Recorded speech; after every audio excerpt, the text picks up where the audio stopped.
J'aimerais qu'on évoque la situation en Ukraine. Il y a beaucoup de tensions et de pression sur la France pour livrer des chars lourds, des chars Leclerc. Pratiquement tous les autres pays européens sont en train de livrer, qui des chars Léopard, qui des chars Abrams pour les Américains. Est-ce que vous avez l'impression qu'on est en train d'entrer dans une nouvelle phase de cette guerre où la Russie a envahi l'Ukraine il y a pratiquement un an désormais? Alors, je vous rappelle que la télévision a décidé que ça faisait un an. Moi, je vous rappelle 24 que... février pour... Non, très précisément. 2014 2014. Donc, cette guerre, elle existe depuis beaucoup plus longtemps. C'est-à-dire que 9 ans, quoi. Cette guerre existe depuis 9 ans. On ne s'en occupe pas. Puis d'un seul coup, les médias disent on va s'en occuper et ça devient le problème. Ah, d'un seul coup, il s'est passé ceci, il s'est passé cela. Il s'est passé des choses en amont, avant qu'on en arrive à ça. Clausewitz a écrit un très gros livre qui s'appelle De la guerre. C'est un manuel de guerre, de polémologie, comme on dit, qui a servi aussi bien à Lénine qu'à Ho Chi Minh ou à d'autres. Et il dit que la guerre, c'est la politique continuée par d'autres moyens. Mais la guerre, c'est la politique quand on a raté la politique. Je pense que ça fait 10 ans qu'on avait les moyens de faire de la politique.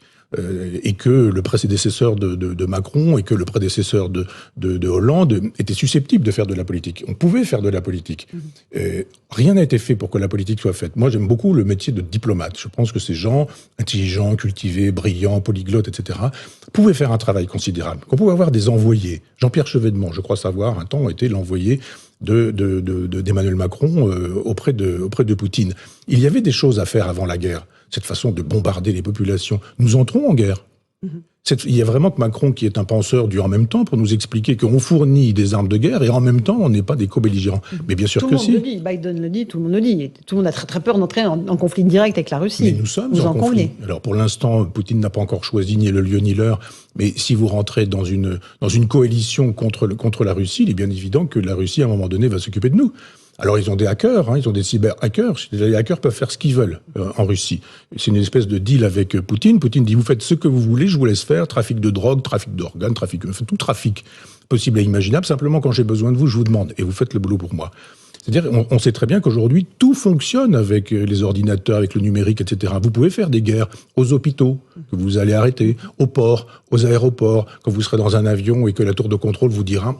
ça marche plus, etc. Ce sont des guerres possibles. La cyberguerre est aujourd'hui possible. Il n'y a pas que les chars russes sur la place de la Concorde à Paris pour imaginer une invasion. Il y a la possibilité de gêner des économies, il y a la possibilité de donner des informations, il y a la possibilité d'entrer sur des serveurs de banque, c'est-à-dire qu'on peut mener une guerre, c'est pas chez Clausewitz, c'est pour cause, mais qui pourrait s'avérer extrêmement dommageable. Vous pouvez, à distance, ralentir, par exemple, une centrale nucléaire, le refroidissement d'une centrale nucléaire, et de dire, bon ben voilà, maintenant, dans 2 jours, si elle n'est pas refroidie, cette centrale nucléaire, elle est susceptible d'exploser. Vous allez faire quoi ? Et pour l'instant, je pense qu'on va au-devant d'une 3e guerre mondiale, gentiment, doucement. Écoutez, Poutine n'est pas du genre à dire « Ah, vous me faites peur avec vos chars, je vais rentrer chez moi, j'ai bien compris, j'arrête ». Il y a une espèce de surenchère en disant nous allons donner désormais des armes létales. Il a dit, Poutine, nous allons brûler vos chars. C'est quoi brûler ? Moi, je parle pas russe, mais j'aurais bien aimé savoir quel était ce mot, ce qu'il signifiait. Ça veut dire quoi ? Brûler avec une bombe atomique, brûler avec d'autres chars. Il va y avoir des guerres entre chars, etc. Il va se passer quoi exactement ? J'ai lu un texte très intéressant d'Arno Klarsfeld qui dit des choses très très intéressantes sur ce sujet. Si l'Europe avait véritablement existé comme une option politique et pas du tout comme une espèce de club économique, on aurait pu penser toutes ces choses-là. Il y a eu le format Normandie, il y a eu les accords de Minsk. Tout ça a supposé qu'on ait affaire à des chefs d'État qui normalement auraient dû imposer cette loi. Elle n'a pas été imposée. On a laissé faire. Donc Poutine a profité de nos faiblesses. Poutine, il est dans un jeu d'échecs avec un autre partenaire qui sont les États-Unis. Je rappelle que ce sont 2 puissances qui s'affrontent avec l'Ukraine comme prétexte. Précédemment, Zelensky était un oligarque qui avait détourné de l'argent, qui mettait de l'argent dans des paradis fiscaux. Et on en arrive à cette situation qu'il faudrait défendre absolument la Russie, l'Ukraine. Si on commence à dire, est-ce qu'on ne pourrait pas faire un peu de diplomatie, un peu de politique, imaginer que la paix est toujours préférable à la guerre, là, immédiatement... Tant que le canon tonne ? Pardon ? Tant que le canon tonne ? Tant qu'on fait rien, on a rendu tout ça possible. C'est-à-dire, cette guerre, elle ne sort pas de nulle part. Elle a été rendue possible par l'impéritie d'une Europe qui a été incapable d'exister. Et on voit d'ailleurs aujourd'hui que l'Allemagne décide qu'elle envoie des chars. La France dit « Ah bon, vous me donnez l'autorisation ?» Et j'ai vu que le chancelier donne l'autorisation aux alliés s'ils veulent faire pareil, etc. Mais c'est formidable, cette Europe qui est pilotée par un Allemand qui nous dit « J'ai décidé, si vous voulez, vous pouvez faire de même. » Et tout le monde attend le go des Américains surtout. C'est ça la réalité. On est entièrement d'accord. C'est-à-dire, bien évident que vous avez raison, l'Allemagne attend la feuille de route donnée par les États-Unis. Mais je rappelle quand même que cette guerre coûte 5 millions d'euros aux Français tous les jours. Tous les jours. Et quand on nous dit il n'y a pas d'argent pour les retraites, il n'y a pas d'argent pour les pauvres, il n'y a pas d'argent pour remonter le SMIC, on nous dit mais les caisses sont vides, souvenez-vous, la faillite, Fillon qui nous dit il n'y a plus rien du tout. Là, c'est quoi 1,5 milliard par an donné à l'Ukraine pour mener une guerre qu'on aurait pu éviter en faisant de telle sorte qu'on fasse véritablement de la diplomatie et véritablement de la politique. On voit bien que l'Europe, c'est une espèce de club qui suppose la vassalisation avec les États-Unis. Les États-Unis font comme toujours, ils font faire des guerres par les autres, ils soutiennent des individus, ils sont toujours là pour que les guerres aient lieu, le moins de soldats possible tués du côté des Américains, mais en même temps, on expose les autres, et surtout les populations civiles. Je rappelle quand même que cette guerre, elle détruit des civils. Il y a beaucoup de militaires, mais en même temps, on voit aux informations les bombes qui arrivent sur des immeubles. Le cynisme d'un Poutine qui est devenu fou parce qu'on n'a pas été capable de voir ce qui était susceptible d'être fait dans un esprit gaullien. Je rappelle que De Gaulle voulait une Europe de l'Atlantique à l'Oural, et que ça reste un projet politique intéressant. Donc pour vous, il n'y a pas de réveil de l'Europe. On nous parle beaucoup du réveil de l'Europe, de l'Union européenne qui s'est soudée, de l'OTAN, pareil, qui s'est réveillée. Il n'y a rien de tout ça en réalité ? Élément de langage, c'est très exactement l'inverse. C'est depuis le Covid, c'est l'effondrement de l'Europe. Vous avez bien vu que quand il a été question de fabriquer des masques, l'Allemagne faisait des masques dans son coin, l'Italie était obligée de demander de l'aide à Cuba. Elle est quand même là, l'Europe. C'est-à-dire que quand il a eu besoin de trouver des masques, ce sont les Cubains qui sont venus en Italie et pas les Allemands qui ont gardé des masques pour eux, pendant que les Français se disaient, mais nous qui sommes très européens... Il y a eu des achats groupés de masques, des achats groupés de vaccins, Michel Onfray. J'ai eu l'occasion d'en parler avec Hervé Morin, qui est le président de la région, qui m'expliquait qu'il y avait de région Normandie, qui m'expliquait qu'il y avait des producteurs de masques dans la Manche, et que ça aurait pu être possible, mais que non, on n'a pas pu, parce qu'il a fallu qu'on demande l'autorisation à l'Allemagne, à l'Europe, etc.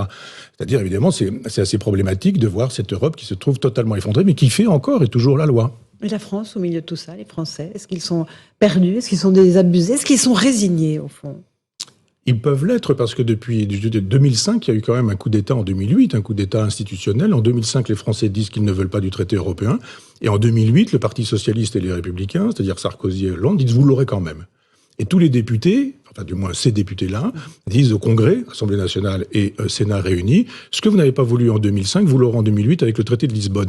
Donc les gens disent, mais ça sert à rien qu'on aille voter, vous nous demandez notre avis, quand l'avis ne vous convient pas, vous le mettez à la poubelle, on va pas se déplacer. 50% des gens ne vont pas voter, vous avez vu les élections, c'est quand même ça la vraie inquiétude. Donc les gens se disent, il y a eu les gilets jaunes, ils sont descendus dans la rue, ils se sont fait récupérer par la politique politicienne. Quand il y avait les gilets jaunes des ronds-points, c'était formidable, c'était girondin, chacun était là, on pouvait pas noyauter dans un village ou dans une ville, vous savez bien qui arrive, qui est quoi, etc. Donc il y avait des saucisses, il y avait du vin rouge, il y avait des copains, on fumait peut-être un peu trop, on buvait peut-être un peu trop, mais il y avait une vraie identité des gilets jaunes à ce moment-là. Ils se sont fait avoir en devenant parisiens et en montant à Paris. Et d'un seul coup, politiquement, ils se sont trouvés détruits, débordés par les Black Blocs, etc. Donc ils se disent, mais quand on dit par les élections qu'on ne veut pas de quelque chose, on dit allez vous faire voir, et quand on le dit en descendant dans la rue, on lui dit allez vous faire voir aussi. Donc que les gens soient résignés, ça paraît un peu normal. J'ai appris il y a quelque temps que Macron avait fait acheter du matériel de maintien de l'ordre. Donc on se dit tiens, il y a de l'argent pour maintenir l'ordre, mais maintenir quel ordre ? Il faut bien armer les policiers, il faut que les policiers puissent lutter contre la délinquance, Michel Onfray. Mais oui, mais et qu'ils ne soient pas démunis, parce qu'eux, ils mettent leur vie en danger tous les jours. Lutter contre la délinquance, ça se fait pas forcément avec des blindés.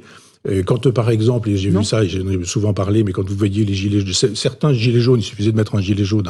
Enfin, souvent des Black Blocs qui travaillaient avec M. Castaner, à l'époque ministre de l'Intérieur, qui dépavaient les Champs-Élysées et que vous laissiez faire, que la police laissait faire, ça veut dire qu'effectivement, les ordres sont donnés. Et les pavés, quand ils sont enlevés de l'avenue des Champs-Élysées, ils vont sur la tête des CRS ou sur des vitrines. Donc ça me paraît évident. Et après, on a dit, vous avez vu ces gilets jaunes, comment ils se comportent? Ils vandalisent tout, partout, etc. Donc je pense qu'il y a un moment donné où les gens se disent de toute façon on est pieds et poings liés. Et une partie du succès de la manifestation de l'autre jour peut s'expliquer comme ça aussi. Des gens qui disent oui, il y a le problème des retraites, mais il y a le reste, quoi, on n'en peut plus. D'accord, avec une manifestation qui s'est bien déroulée, pacifique, sans trop de violence. Étonnant, n'est-ce pas, Avec des millions de personnes dans la rue. Il n'y avait pas la France Insoumise qui, elle, se disait on va faire ça samedi entre nous, et il n'y a pas eu un seul problème de Black Bloc. C'est quand même très étonnant, ça. Peut-être des trucs un peu marginaux. Quelques d'événements. Ceci dit, on n'a pas eu, sur les chaînes d'infos continues, des poubelles incendiées, des gens qui se tapent dessus, ou qui tapent les CRS, ou etc. Il n'y a pas eu tout ça. D'où on voit que Le syndicat old school, moi je défends une gauche old school, ce qui fait qu'on est un fasciste quand on défend aujourd'hui la gauche old school. Cette gauche old school, avec un vieux PC, avec une vieille CGT, qui avait un vieux service d'ordre, des gros durs, des costauds, qui en même temps étaient là et il fallait pas que ça déborde, etc. On se dit, si cette CGT, si ce PC reviennent avec la possibilité d'empêcher les nuisances des Black Blocs, de permettre de ne pas récupérer, par exemple, la colère des Gilets jaunes, alors peut-être qu'un espoir est possible.